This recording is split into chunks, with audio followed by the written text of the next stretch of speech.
Hey there, future beneficiaries. Welcome to the channel where we turn the complicated VA into military Barney-style transparency. This is Captain Blue Falcon.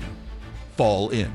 The Dependents Educational Assistance Program, DEA, Chapter 35. As it was discussed in Video 1. For recap, the Dependents Educational Assistance Program, Chapter 35 provides education and training opportunities to dependents of veterans who are permanently disabled with a VA rating of 100% due to a service-related condition, or who died while on active duty as a result of a service-related condition. So in simplest form, Chapter 35 was created to protect the families in case something unfortunate were to happen to the service member or veteran. So what does Chapter 35 DEA covers, and what are the most current rates? Chapter 35 DEA covers up to 45 months of education benefits.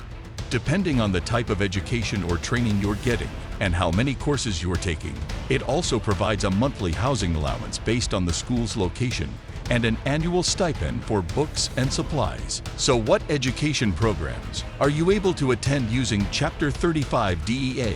You can attend any VA-approved state or private college, apprenticeship, on-the-job training, licensing, and certificate programs. I will provide a link so you can view the most current rates that you just saw on the slides. What requirements are needed to apply for Chapter 35?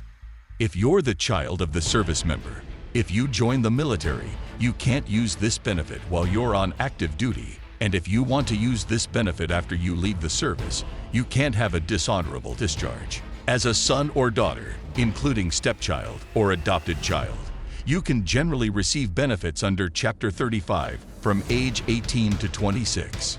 Under certain circumstances, you can begin before age 18 and continue after age 26. If you're the spouse of the service member, if you get divorced, you'll no longer be eligible for DEA benefits. If you join the military, you can't use this benefit while you're on active duty. And if you want to use this benefit after you leave the service, you can't have a dishonorable discharge. If the veteran dies and you remarry, you'll no longer be eligible for the DEA benefits that you qualified for through that eligible veteran.